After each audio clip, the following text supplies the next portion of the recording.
Yon mga idol, ito yung ating stock no, na windshield na Honda ADB 160. And gusto ko siyang lagyan ng konting forma kasi para siyang para aquarium, no. Kita-kita yung nasa loob. So, ito yung binili natin mga idol. Susukatin ko lang, no. Hindi siya kasing laki. Tama yung butas dito. Ayan, tama yan. Mas pataas pa din itong stock na windshield, no. So, parang parang kinat siya dito. Pero yung curve niya, ganoon din, mas manipis itong bagong nabili natin. Ayan, so, pero okay lang. Kakabit pa rin natin, no? Let's go. Mahilig tayo nagdi-DIY mga idol. Kaya, kalimitan, mga nasisira na.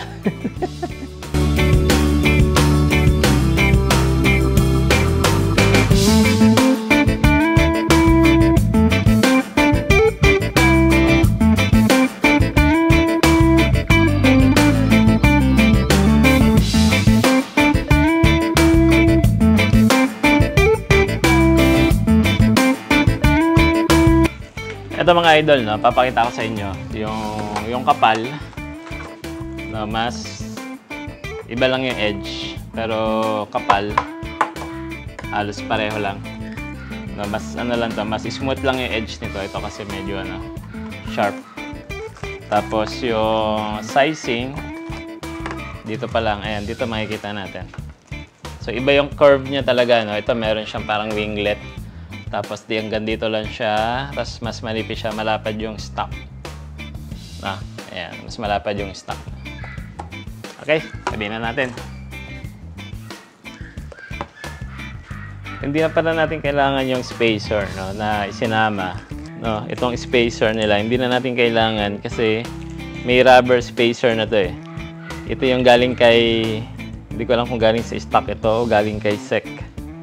No, ito meron na siyang spacer dyan. So, hindi na natin kailangan to. Tatabi na lang natin.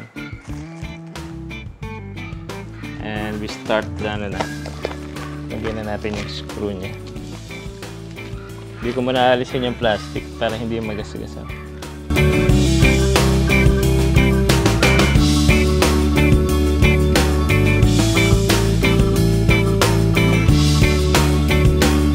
Doon sa mga nagtatanong mga idol o doon sa magtatanong kung magkano bili ko nito at kung saan ko nabili, nandyan sa description, no, ng video natin yung link from Lazada.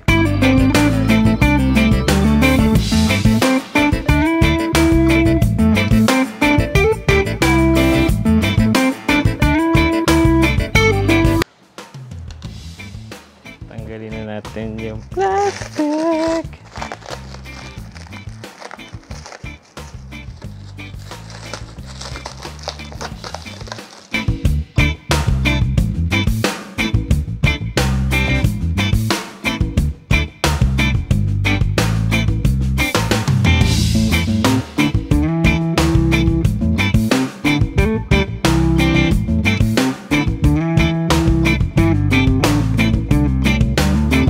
At syempre, mandatory na dapat meron itong bagong windshield natin, itong ating Huge Moto sticker. Ayan. Syempre, sasabihin na rin natin itong ating badge. Finisher Scooter King badge. Ilalagay natin dito yan. Diba? Stig, parang transformer yung badge. Saan ba maganda ilagay? Dito sa gitna. Tapos yung badge dito sa taas. Ganyan. Alright, it's good.